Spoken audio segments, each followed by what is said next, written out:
Hello game changers. இந்த வீடியோவில் என்ன பார்க்க போகிறோம் பார்த்தீங்கன்னா, பஞ்சாபுக்கும் டெல்லிக்கும் இடையில போட்டியில் பார்த்தீங்கன்னா, பஞ்சாப் அணி சிறப்பாக விளையாடி வெற்றி பெற்றிருந்தாங்க. குறிப்பாக கேஎல் ராகுல் சிறப்பாக விளையாடி செஞ்சுரி அடிச்சிருந்தாரு.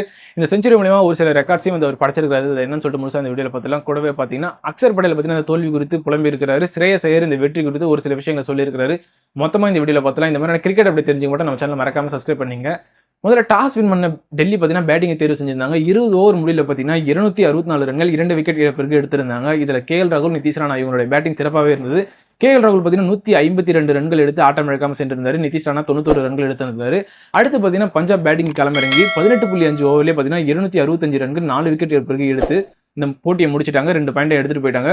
குறிப்பாக பிரப்சிம்ரன் மற்றும் ஸ்ரேயஸ் ஐயர் இவங்களுடைய ரன்களும் சிறப்பாக இருந்தது. பிரப்சிம்ரன் 76 ரன்கள், ஸ்ரேயஸ் ஐயர் பார்த்தீங்கன்னா 71 ரன்கள். மொத்தமாக பார்த்தீங்கன்னா 6 விக்கெட் வித்தியாசத்தில் டெல்லியை க்ளோஸ் பண்ணிட்டு டெல்லியிலிருந்து 2 பாயிண்ட் எடுத்துகிட்டு போயிட்டே இருந்தாங்க. இந்த போட்டியில் பார்த்தீங்கன்னா செஞ்சுரி அடிச்சதுக்கப்புறம் கேஎல் ராகுல் சொன்ன விஷயம் என்னன்னு பார்த்தீங்கன்னா, நான் ஜாலியாக தான் இருக்கிறேன். இந்த டைமில் பார்த்தீங்கன்னா இந்த தருணத்தை நினைச்சு நான் ஜாலியாக இருக்கிறேன். வெயில் தான் இங்கே கொஞ்சம் அதிகமாக இருந்தது. ராணாவும் பார்த்தீங்கன்னா சிறப்பாக என் கூட விளையாடினாரு. முதல் 6 ஓவர்களில் பார்த்தீங்கன்னா நாங்கள் வந்து எதிரணிக்கு அழுத்தம் தர வேண்டும், அதுதான் நாங்கள் நினச்சோம். 200 ரன்களுக்கு மேலே நாங்கள் அடிக்க வேண்டும் அப்படின்னு சொல்லிட்டு நினச்சோம். பெரிய ஷாட்டுகள் ஆடும்போது ஒரு சில வாய்ப்புகள் வரும் தான், அதை நினச்சி நம்ம கவலைப்படக்கூடாது. ஸோ லெஃப்ட் ரைட் காம்பினேஷன் பார்த்தீங்கன்னா எங்களுக்கு சிறப்பாக இருந்தது. 200 ரன்களுக்கு மேலே அடிச்சு ஆட வேண்டும், அதுதான் எங்களுடைய இலக்காகவே இருந்தது சொல்லிட்டு அவருடைய கருத்து சொல்லியிருந்தாரு. இதன் மூலமா பல ரெக்கார்ட்ஸையும் அவர் பிரேக் பண்ணியிருக்காரு. அது என்னன்னு சொல்லிட்டு வாங்க முழுசாக பார்த்துடலாம். அதாவது 5579 ஐபிஎல் ரன்கள் கோலி, ரோஹித், வார்னருக்கு பட்டியலில் இவரும் இணைஞ்சிருக்கிறாரு. கூடவே பார்த்தீங்கன்னா பவுண்டரி சாதனையாக பார்த்தீங்கன்னா கிறிஸ் கெயிலுக்கு பிறகு பார்த்தீங்கன்னா 2வது இடத்துல இணைஞ்சிருக்கிறாரு. அதாவது இந்த போட்டியிலே பார்த்தீங்கன்னா 14 பவுண்டரி 9 சிக்ஸர்கள் அடிச்சிருக்கிறாரு. அது மட்டும் இல்லாமல் ஐபிஎல்ல பார்த்தீங்கன்னா 150 ரன்கள் எடுத்த வீரர்களின் பட்டியலில் பார்த்தீங்கன்னா 3வது வீரராக இவர் இருக்காரு. மெக்கல்லமும் கெயிலும் இருக்கிறாங்க. இந்த பட்டியலில் அவரும் இணைஞ்சிருக்கிறாரு, கேஎல் ராகுலும். அது மட்டும் இல்லாமல் பார்த்தீங்கன்னா கோலி, ஏபிடி இவங்களுடைய பார்ட்னர்ஷிப் தான் அதிகமாக இருக்குது. அந்த பட்டியலில் பார்த்தீங்கன்னா இப்போ வந்து நம்மளுடைய கேஎல் ராகுல் ப்ளஸ் ராணா இவங்க வந்து பார்ட்னர்ஷிப் அடிச்சாங்கல்ல ரன்னு, ஸோ அந்த பட்டியலில் இணைஞ்சிருக்கிறாங்க. ஐபிஎல் போட்டியில் பார்த்தீங்கன்னா 3 வெவ்வேறு அணிகளுக்காக செஞ்சுரி அடித்த பிளேயர் என்ற சாதனையும் படைச்சிருக்காரு. அதாவது பஞ்சாபுக்காக அவர் விளையாடிருக்காரு, லக்னோவுக்காக விளையாடிருக்காரு, இப்போ வந்து பார்த்தீங்கன்னா டெல்லிக்காக விளையாட்டு வராரு. ஸோ வந்து 3 டீமில் விளையாடி செஞ்சுரி அடித்த வீரர்களின் பட்டியலில் அவர் இணைஞ்சிருக்கிறாரு. ஐபிஎல்ல பார்த்தீங்கன்னா அதிக சதம் அடித்த வீரர்களின் பட்டியலில் வந்து சஞ்சு சாம்சன் பின்னுக்கு தள்ளி இவர் வந்து 3வது இடத்துக்கு கேஎல் ராகுல் முன்னேறிக்கிறாரு. இந்த சாதனையும் படைச்சிருக்காரு. கூடவே பார்த்தீங்கன்னா டெல்லி அணிக்காக அதிவேக சதம் அடித்த வீரர்கள் பட்டியலில் இணைஞ்சிருக்காரு.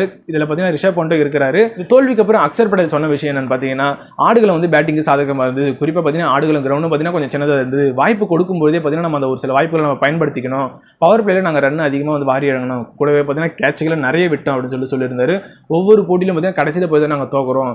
ஸோ வந்து நாங்கள் எங்கே மிஸ்டேக் பண்ணுறோம் அப்படின்றத வந்து நாங்கள் பரிசீலனை செய்யணும். குறிப்பாக பார்த்தீங்கன்னா மீண்டும் நாங்கள் ஒரே தவறே செய்கிறோம். இந்த தவறெல்லாம் திருத்தி நாங்கள் திருப்பி கம்பேக் கொடுக்கணும்னு சொல்லிட்டு அவருடைய கருத்தை சொல்லியிருந்தாரு. ஸ்ரேயஸ் ஐயர் வெற்றி பெற்ற கேப்டன் அவர் என்ன சொன்னார்னு பார்த்தீங்கன்னா, அதாவது டெல்லியில் பார்த்தீங்கன்னா சரியான வெயில், குறிப்பாக எங்கள் பவுலர் வந்து சரியான அடி வாங்கினாங்க பவர் பிளேயில். இது போன்ற சூழலில் பார்த்தீங்கன்னா நம்ம சிறப்பாக விளையாடணும். குறிப்பாக பார்த்தீங்கன்னா ஸ்பின் பவுலிங்கும் பார்த்தீங்கன்னா பேட்டிங்கு கரெக்டாக நின்று வந்தது. அது மட்டும் இல்லாமல் கேஎல் ராகுல் சிறப்பாக விளையாடினார்னு சொல்லிட்டு அவருக்கு அவருடைய வாழ்த்து தெரிவிச்சிருந்தார். அது மட்டும் இல்லாமல் கூடவே பார்த்தீங்கன்னா இலக்கப்பட்டு நம்ம எப்பயுமே கவலைப்படக்கூடாது. அவங்க எவ்வளோ ரன் அடிக்கிறாங்களோ அதை விட நம்ம இன்னொரு ரன் சேர்த்து அடிக்கணும். அவங்களால முடியும்னா நம்மளாலேயும் முடியும் அப்படி தான் சொல்லிட்டு என்னுடைய பிளேயர் கிட்ட, அதாவது எங்களுடைய ஸ்குவாட் கிட்ட நான் சொல்லியிருந்தேன் அப்படின்னு சொல்லியிருந்தாரு. 200 ரன்களுக்கு மேலே லாஸ்ட் மேட்ச்லேயே நாங்கள் பார்த்தீங்கன்னா சேஸ் பண்ணியிருந்தோம். ஸோ பவர் பிளேயில் பார்த்தீங்கன்னா அடிச்சு ஆட வேணும். மீதமுள்ள அடுத்தடுத்து வரக்கூடிய ஓவர்கள்னு பார்த்தீங்கன்னா அதுக்கேற்ற மாதிரி நம்ம பேலன்ஸ் பண்ணி விளையாட்டே போனோம் அப்படின்னு சொல்லியிருந்தாரு. கடுமையாக நாங்கள் உழைச்சோம் அப்படின்னு சொல்லிட்டு அதையும் சொல்லியிருந்தாரு. தற்பொழுது பார்த்தீங்கன்னா நாங்கள் ரிலாக்ஸாக இருக்கிறோம். அடுத்தடுத்த போட்டிகளை வந்து அதுக்கடுத்து நாங்கள் நினச்சி நாங்கள் அதுக்கேற்ற மாதிரி நாங்கள் விளையாட்டு போயிட்டே இருப்போம் அப்படின்னு சொல்லிட்டு அவருடைய கருத்து சொல்லியிருந்தாரு. இதை பற்றி கருத்து என்ன சொல்லிட்டு நீங்கள் மறக்காம கமெண்ட் செக்ஷனில் கமெண்ட் பண்ணுங்கள். இந்த மாதிரி கிரிக்கெட் அப்படி தெரிஞ்சு மறக்காம நம்ம சேனலை சப்ஸ்கிரைப் பண்ணிங்க.